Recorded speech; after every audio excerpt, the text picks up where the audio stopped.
16 வருடங்களாக இவ்வாறான அறிக்கை தான் வெளியிடப்படுகின்றன ஒழிய நேரடியான பங்களிப்பு என்பது அற்ற ஒரு தொடர்பாற்றல் அற்றதா ஒரு தரப்பாக கனடா மாறிவிட்டது, கவலைக்குரியது.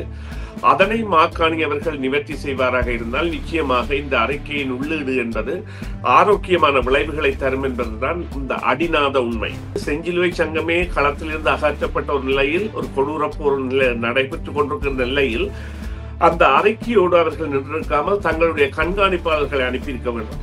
உலக போர் வரலாற்றில் பாவிக்கப்படாத ஆயுதங்கள் அங்கே பாவிக்கப்பட்டன என்பதை படங்கள் மூலம் நிரூபிப்பதற்கான முயற்சிகள் எடுக்கப்பட்டிருந்தாலும் அது எந்த அளவிற்கு சென்றடைந்தது என்று தெரியாத நிலையிலும் ரசாயன ஆயுதங்களும் கொத்தனை குண்டுகள்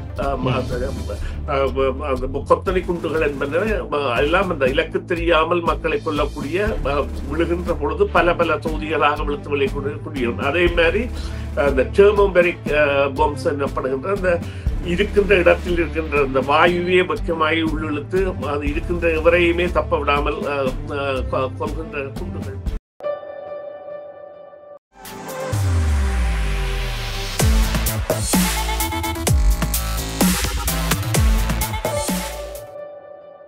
வணக்கம் நேயர்களே, உங்கள் அனைவரையும் மீண்டும் செய்தியின் பின்னணி நிகழ்ச்சியில் சந்திப்பதில் மிக்க மகிழ்ச்சி.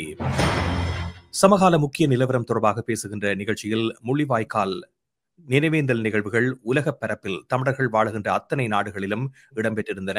குறிப்பாக தாயகத்தில் கூட பல இடங்களில் இந்த நிகழ்வு உணர்வெழுச்சியோடு நடைபெற்று முடிந்திருக்கின்றது. 16 ஆண்டுகள் போர் முடிவடைந்து கடந்திருக்கின்ற நிலையில் தமிழினம் பல்வேறு முயற்சிகளை பல்வேறு தளங்களிலும் மேற்கொண்டு இப்பொழுது ஒரு விசாரணைக்காக காத்திருக்கின்ற இனமாக இருக்கின்றது.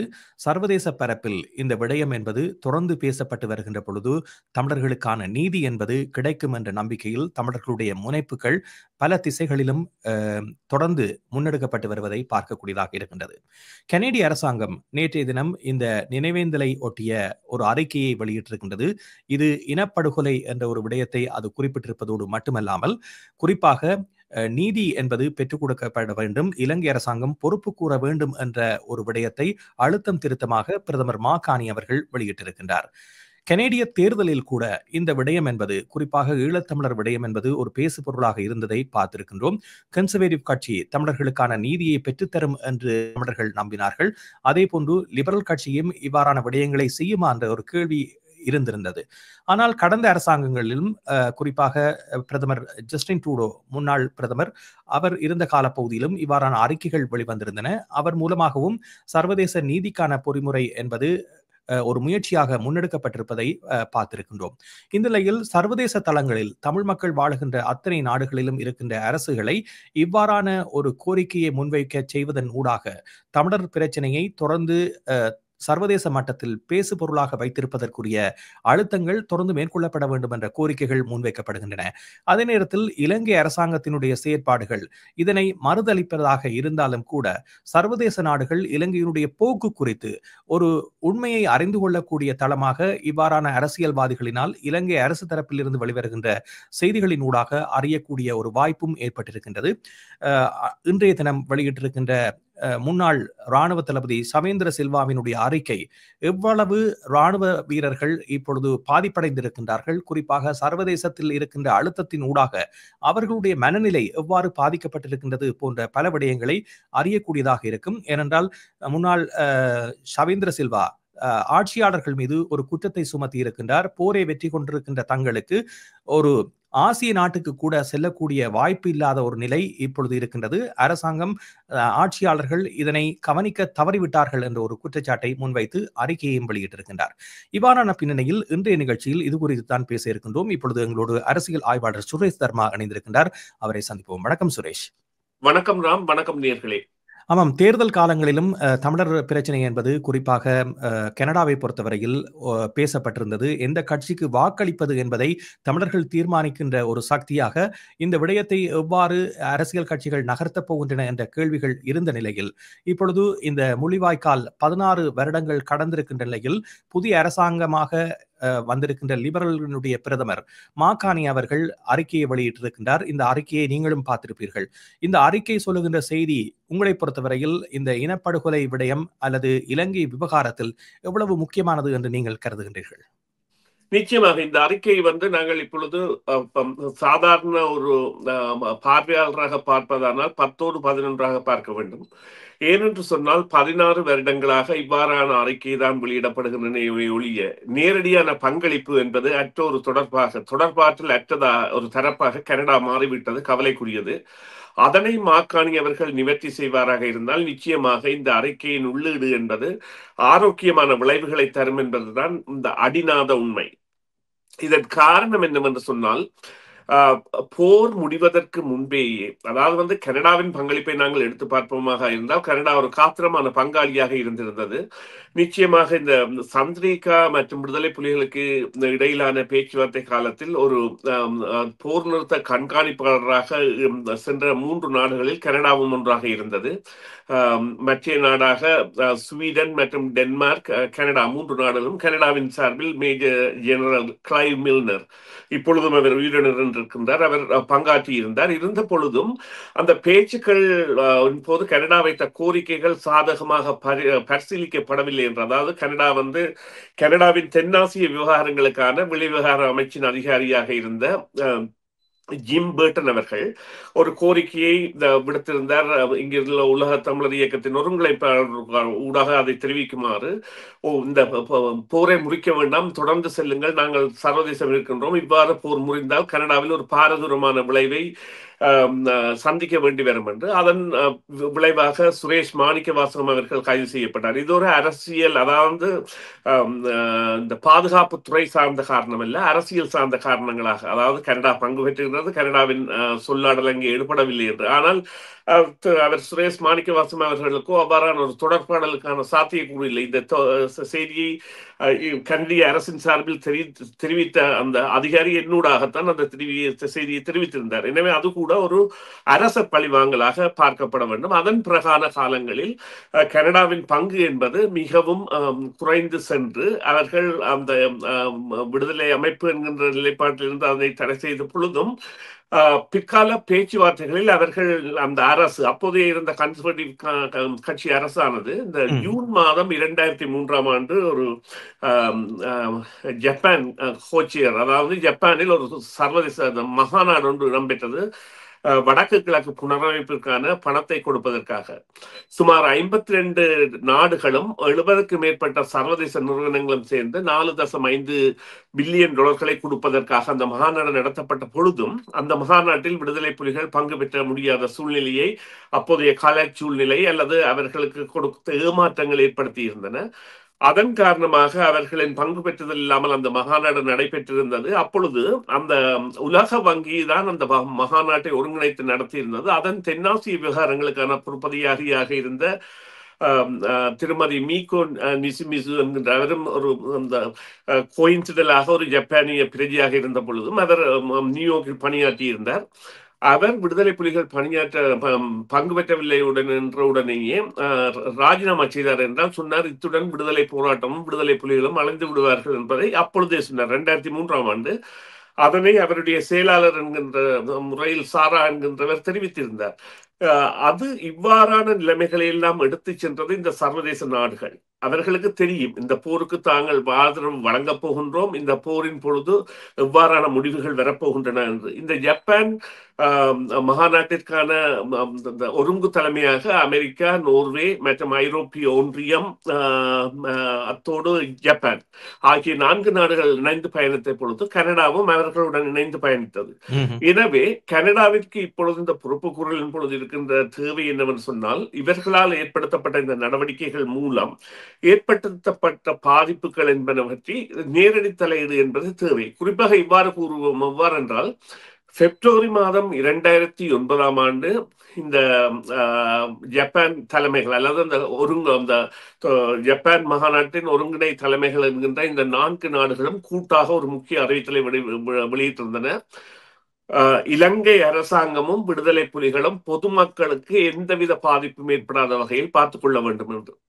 எனவே அந்த அறிக்கை தான் அந்த காலத்தில் வெளிவந்த ஒரு மிக முக்கியமான அறிக்கையாக பார்க்கப்பட்டது. எனவே அந்த அறிக்கையை அவர்கள் வெளியிட்டிருக்கின்ற பொழுது அவர்கள் அங்கே தங்களுடைய பிரதிநிதிகளை அனுப்பியிருக்க வேண்டும். அதாவது செஞ்சிலுவை சங்கமே களத்திலிருந்து அகற்றப்பட்ட ஒரு நிலையில், ஒரு கொடூர போர் நடைபெற்றுக் கொண்டிருக்கின்ற நிலையில் அந்த அறிக்கையோடு அவர்கள் நின்றிருக்காமல் தங்களுடைய கண்காணிப்பாளர்களை அனுப்பியிருக்க வேண்டும். இல்லாத போனால் கூட அதற்கான பொறுப்பு கூறலிலே இலங்கை அரசை ஈடுபடுத்துவதற்கான அழுத்தங்களை தொடர்ந்து பிரயோகிக்க வேண்டும். இதற்கு ஒரு நேரடி தொடர்பாடல் தேவை. இவ்வாறு கூறுங்கள், அதாவது இந்த நாடுகள் தாங்கள் நேரடியாக அழுத்தங்களை பிரயோகிப்பதோடு மாத்திரமல்லாமல் இந்தியா, சீனா போன்ற இதர நாடுகளூடாகவும் இதற்கான அழுத்தங்களை பிரயோகிக்கலாம் என்றால் அங்கே ஒரு நிழல் அரசு இருந்தது. அங்கே 2 நாடுகளுக்கு இடையேயான ஒரு போர் போன்ற பொருதுநிலை ஏற்படுகின்ற ஒரு நிலைமையை கூட நாங்கள் அதாவது கண்டு மீண்டிருக்கின்றோம். விமான கொடைகள் கூட பாதிக்கப்பட்டது. அவ்வாறான நிலையில் இவ்வாறு இந்த நாடுகள் எல்லாம் மேற்கொண்ட ஒரு நிகழ்ச்சியின் பொழுது அவை அந்த ஒரு கட்டத்தில் அதிலிருந்து பின்வாங்கி ஒரு தரப்பிற்கு ஆதரவு வழங்கியவையாக மாறியவையா என்ற கேள்வியை தமிழர்கள் பலமாக எழுப்பியிருக்கின்றார்கள். எவ்வாறு என்றால், இறுதிப் போரின் பொழுது 34 நாடுகள் உதவி செய்தன என்று. அவ்வாறு அந்த நாடுகள் உதவி செய்திருக்குமாக இருந்தால் அல்லது பாரமுகமாக இருந்திருக்குமானால் அவர்களுக்கு இன்று அந்த நாட்டிற்குரிய அந்த போரின் பாதிப்புக்குரிய பணிகளுக்கு அதாவது வழங்க வேண்டிய நிதிகளை வழங்க வேண்டியவர்களாக அவர்களும் மாறியிருக்கின்றார்கள். இவ்வாறு கூறுங்கள், உலக போர் வரலாற்றில் பாவிக்கப்படாத ஆயுதங்கள் அங்கே பாவிக்கப்பட்டன என்பதை படங்கள் மூலம் நிரூபிப்பதற்கான முயற்சிகள் எடுக்கப்பட்டிருந்தாலும் அது எந்த அளவிற்கு சென்றடைந்தது என்று தெரியாத நிலையிலும் ரசாயன ஆயுதங்களும் கொத்தனை குண்டுகள் கொத்தனை குண்டுகள் என்பன எல்லாம் அந்த இலக்கு தெரியாமல் மக்களை கொல்லக்கூடிய விழுகின்ற பொழுது பல பல தொகுதிகளாக விழுத்து விளையக்கூடிய அதே மாதிரி அந்த டெர்மோபெரிக் பாம்ஸ் எனப்படுகின்ற அந்த இருக்கின்ற இடத்தில் இருக்கின்ற அந்த வாயுவே முக்கியமாகி உள்ளிழுத்து அது இருக்கின்ற எவரையுமே தப்ப விடாமல் கொள்கின்ற குண்டுகள் போன்றவை எல்லாம் பாவிக்கப்பட்டிருக்கின்றன. இவ்வாறு பாவிக்கப்பட்டிருந்தால் இந்த குண்டுகள் யாரால் கொடுக்கப்பட்டன? இலங்கை தயாரித்ததா என்றால் இல்லை. எனவே அவர்களுக்குரிய பொறுப்பு கூறலுக்குள் அவர்களையும் கொண்டு வர வேண்டும். கனடா உண்மையிலேயே இந்த நிலைமையில், அதாவது பொதுநலவாய மகாநாடு நடைபெற்ற பொழுது அங்கே சென்று பங்கு பெற்றுவதை தவிர்க்காமல் நிச்சயமாக கனேடிய பிரதமர், புதிய பிரதமர் ஸ்டீவன் ஹார்பர் சென்று வடக்கு கிழக்குக்கு விஜயம் செய்து இந்த மக்களுக்கு ஒரு நிலைப்பாடு வேண்டும் என்று ஒரு ஆரோக்கியமான முறையில் அதனை திசை திருப்பி இருந்தால் நிச்சயமாக அது வரவேற்கத்தக்கது. அதே போல இன்னொரு நிலைமை இருக்கின்றது ராம். கனடா இனப்படுகொலை தொடர்பான தீர்மானத்தை எடுத்திருக்கின்றது. ஆனால் அதையெல்லாம் தூதரகத்தை மூடுமா என்றால் இல்லை.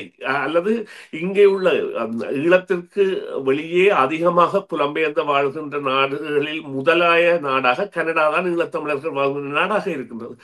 எனவே அவர்களுடைய உறவாடல் என்பது நிச்சயமாக இருக்க போகின்றது. எனவே அவர்கள் ஆரோக்கியமான பங்கு பெற்றுதல் ஊடாக இந்த நிகழ்ச்சிகளுக்கு, அதாவது வெறும் அறிக்கைகளை விடுவதாகவோ அல்லது குற்றவாளிகளாக அடையாளம் கண்டுபிடிக்கப்பட்டவர்கள் கனடாவுக்கு வர முடியாது என்று கூறுவதை விடுத்து கனடாவின் பங்களிப்பு எவ்வாறு இருந்தது அல்லது கண்டுகொள்ளாமை எவ்வாறு ஆரோக்கியப்படுத்தியது அல்லது இந்த போர்க்காலங்களில் கனடா என்ன பங்களிப்பை வழங்கியது போன்றவையெல்லாம் கனடாவை பதில் கூற வேண்டிய தரப்பாகவும் அங்கே உள்ள மக்களுக்கு, அங்கே வாழ்வாதாரங்களற்று அங்கங்களற்று அல்லது குடும்ப தலைவர்களை அற்றிருக்கின்ற மக்களுக்கான ஒரு ஒருங்கிணைக்கப்பட்ட நிதியமைப்பு ஒன்றை ஏற்படுத்த வேண்டிய தேவையை இந்த நாடுகள் கொண்டிருக்கின்றன. அத்தோடு போர் விசாரணை என்பது நிச்சயமாக நடைபெற வேண்டும். அதில் பல உண்மைகள் இப்பொழுது நான் குறிப்பிட்டது போன்று இந்த நாடுகளின் பாராமுகம்தான் இலங்கை அரசை இந்த நிலைக்கு கொண்டு சென்றது என்பதும் நாடுகளே இதற்கு ஊக்கமளித்தன. இப்பொழுது ஒரு உலக வங்கியின் தென்னாசிய தலைவர் தனது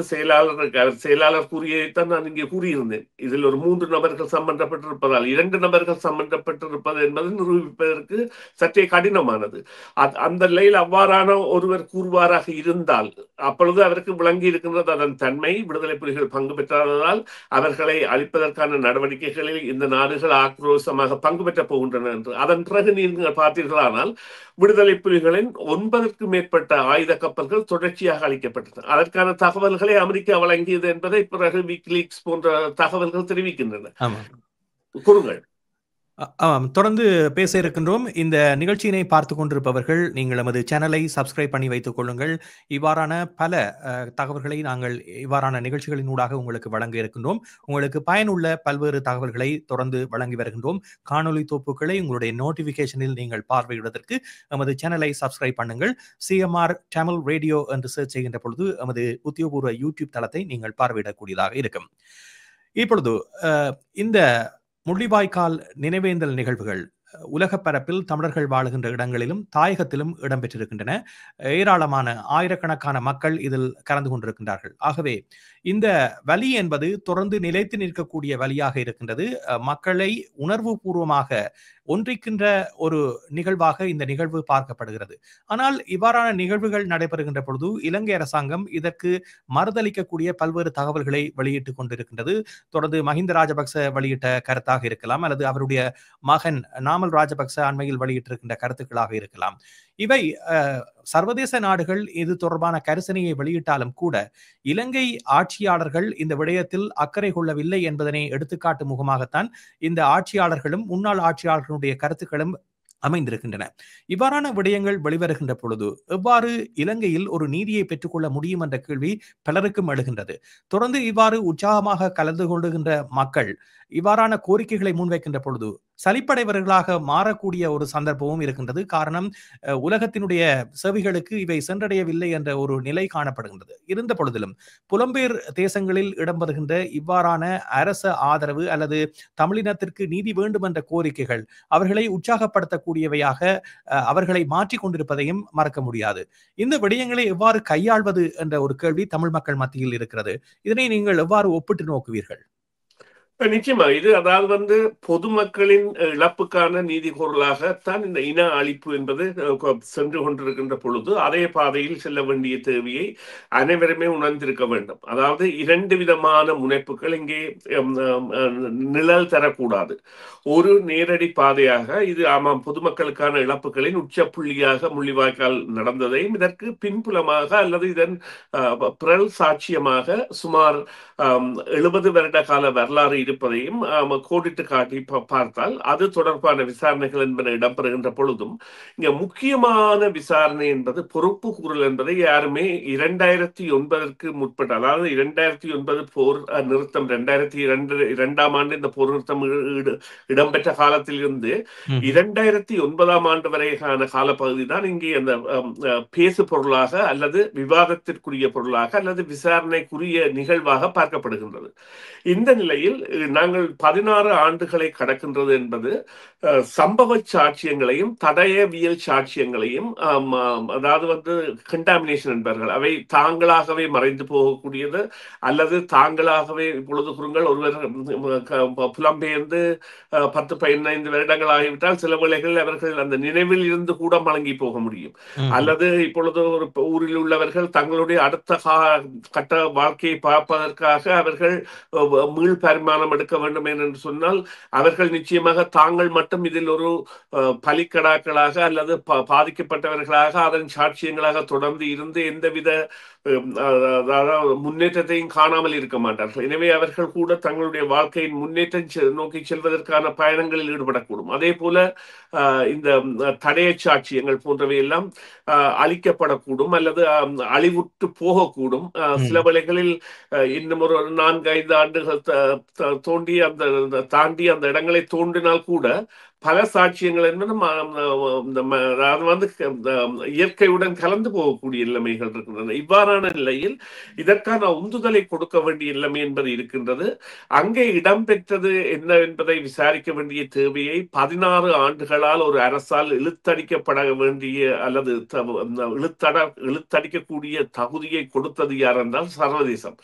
இதே சர்வதேசம் தான் அந்த நாடு பிளவுபட போகின்றது என்ற பொழுது துடித்து விழுந்து சென்று அங்கே ஒரு பேச்சுவார்த்தைக்கான முஸ்தீப்புகளை எடுத்து பலரும் பங்கு பெற்றதுடன் இப்பொழுது இவ்வாறு கூறலாம், இந்தியா கூட தனது இராணுவ கப்பல்களை யாழ்ப்பாணத்தில் இருந்து அதாவது கிளிநொச்சியிலிருந்து வவுனியா வரையான ஆனைரவிலிருந்து வவுனியா வரையான பிரதேசங்கள் கையகப்படுத்தப்பட்ட பொழுது ஒரு சந்தர்ப்பத்தில் இராணுவ வீரர்களை இலங்கை ராணுவ வீரர்களை காப்பாற்றுவதற்காக இந்தியா தயார் நிலையில் இருந்த நிலை கூட ஒரு சில தினங்கள் இருந்திருந்தன. அந்த நிலையில் இவ்வாறான பேச்சுவார்த்தைகளை முனைப்பு கொண்டு ஏற்படுத்திய இந்த நாடுகள் நிச்சயமாக இதற்கான பொறுப்பு குரலின் பங்காளிகள் என்பதை தவிர்த்து செல்வதுதான் இப்பொழுது நிலைமைக்கான காரணம். இதற்கான காரணம் ராம் அந்த தலைமையின்மை என்பது உண்மையான நாங்கள் ஏற்றுக்கொண்டு பயணிக்க வேண்டிய ஒரு உண்மையான விடயமாக இருக்கின்றது.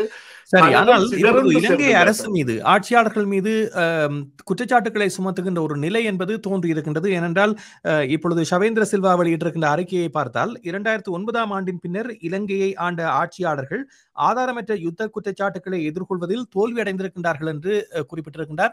முக்கிய போர் சாட்சியாக இருக்கக்கூடிய ஒரு ராணுவ தளபதி. ஆனால் சர்வதேசம் தொடர்ந்து இவ்வாறான ராணுவ வீரர்கள் தங்களுடைய நாடுகளுக்கு செல்வதற்கு அல்லது வெளிநாடுகளுக்கு செல்வதற்கான தடையை விதித்திருக்கின்ற பொழுதிலும் இவ்வாறான ராணுவ தளபதியினுடைய கருத்து என்ன செய்தியை சொல்ல வருகிறது? இல்லை, அவர்கள் பாதிக்கப்பட்டிருக்கின்றார்கள் என்பதை அவர் எடுத்துக் கூறுகின்றார் என்றால் அமெரிக்கா போன்ற நாடுகள் எல்லாம் இவர்களுக்கான அந்த பயண தடையை விதித்திருக்கின்றன. இவையெல்லாம் முத்திரை தடைகள், அதாவது ஒரு நாட்டிற்கு அழுத்தம் கொடுப்பதற்காக பிரயோகிக்கப்பட்ட தடைகள். அந்த நாட்டிற்கு இவர்களால் அழுத்தங்கள் என்பன காலக்கெடுக்கள் கொடுக்கப்பட்டே விடுக்கப்படக்கூடிய சாத்தியக்கூறுகள் இருக்கின்றன. இருந்த பொழுதிலும் அதனை செய்வதை அவர்கள் முக்கியமாக எடுப்பார்களாக இருந்தால் நிச்சயமாக தமிழர்களுக்கான நீதி கிடைக்கும். மறுபக்கமாக இப்பொழுது ஷவேந்திர டி சில்வா அவர்கள் இந்த அரசுகள் மீது கூறுகின்ற கருத்து என்னவென்றால் இவர்கள் அதாவது அங்கே இடம்பெற்றது இனப்படுகொலை அல்ல, அங்கே இறுதிப் போரின் விளைவுகள் தான் இடம்பெற்றன என்பதை கூறுவதை அரசுகள் தவறவிட்டன என்கின்ற ஒரு கவலையை வெளியிட்டிருக்கின்றனர். என்றால் அவரது 58வது படையணிதான் இந்த அதீத மோதல்களில் ஈடுபட்டிருந்தது. அதாவது இந்த விடுதலை புலிகள் கிழக்கில் தங்களுடைய பலங்களை இழந்த பிறகு 2000 பெட்டாலியன் மன்னிக்கவும் 2 பெட்டாலியன்கள் என்றால் 20,000 துருப்புகளை கிழக்கிலிருந்து அவர்கள் வடக்கு நோக்கி நகர்த்தி இருந்தாலும் இந்த 58வது படையணியின் பணியாற்றல் என்பது மிகவும் பாரதூரமான குற்றச்செயல்களை கொண்டதாக இருக்கின்றது. எனவே அதனை விசாரிக்க வேண்டும் என்கின்ற நிலையில் சர்வதேசம் இருக்கின்றன. ஆனால் அதற்கான ஆரோக்கியமான சூழ்நிலைகள் ஏற்படுத்தப்பட்டனவா என்றால் அதுதான் இல்லை. ஆனால் அவர்கள் அதாவது அந்த ராணுவ அதிகாரிகள் தற்பொழுது கவலையை வெளியிடுகின்றார்கள். அரசு இதனை நிரூபிக்க தவறிவிட்டது. தாங்கள் இறுதி போரில் ஒரு போரில் தான் வென்றோமே தவிர தாங்கள் இனப்படுகொலை செய்யவில்லை என்பதைத்தான் அவருடைய கருத்தாகத்தான் நாங்கள் எடுக்க வேண்டும். ஆனால் சர்வதேசம் அதற்கு மாறான கருத்தில் இருக்கின்றது. சர்வதேசம் கூறுகின்றது இல்லை இல்லை, இறுதி போர் காலத்தில் மக்களின் இழப்பு என்பது தவிர்க்கப்பட்டிருக்கலாம்.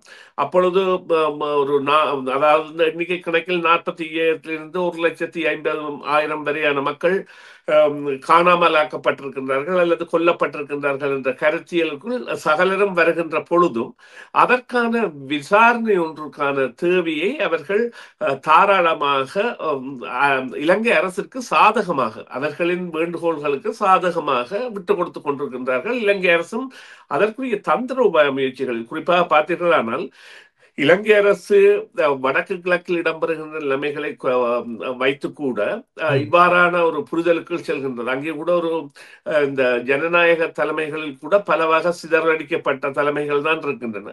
அவற்றை காரணம் காட்டியோ அல்லது தங்களது அரசுகள் பெறுகின்ற வெற்றிகளை காரணம் காட்டியோ மக்கள் நிலைப்பாடுகள் தொடர்பான நிலைப்பாடுகள் இப்பொழுது அருணர குமாரநாயக்காவை எடுத்து பார்த்தீர்களானால் அவரது கருத்தியல் என்பது பொருளாதார அபிவிருத்திகளின் மூலமாகத்தான் போரியல் நடவடிக்கைகளின் மீதான விசாரணைகள் போன்றவற்றை எல்லாம் மேற்கொள்ள முடியும் என்கின்ற ஒரு புதிய சூத்திரத்தை கொண்டு வருகின்றார். அதனை எல்லாம் அவர்கள் மறுதளிக்க வேண்டும். ஆனால் சர்வதேசம் மறுதளிக்காமல் பயணிப்பது என்பது கவலை தரும் விடயம். நன்றி சுரேஷ், நிகழ்ச்சியில் கலந்து கொண்டமைக்கு. இந்த நிகழ்ச்சியில் உங்களுடைய கருத்துக்களும் வரவேற்கப்படுகின்றன. நாங்கள் பதிவேற்றம் செய்தவுடன் இந்த நிகழ்ச்சியில் உங்களுடைய கருத்துக்களை காமெண்ட்ஸ் பகுதியில் நேர்களை நீங்கள் தெரிவிக்கலாம். நிகழ்ச்சியில் கலந்து கொண்ட சுரேஷ், உங்களுக்கும் நன்றி. கேட்டுக்கொண்டிருந்த நேர்களுக்கும் நன்றி. மீண்டும் மற்றொரு பொழுதிலே சந்திப்போம். நன்றி ராம், நன்றி நேர்களே. மீண்டும் ஒரு பொழுதில் சந்திப்போம். சிஎம்ஆர் யூடியூப் சேனலில் இணைந்திருக்கும் நேர்கள் அனைவருக்கும் எமது நன்றி. காமெண்ட்ஸ் பகுதியில் உங்கள் கருத்துக்களை தெரிவிக்க தவறாதீர்கள். முக்கிய செய்திகள்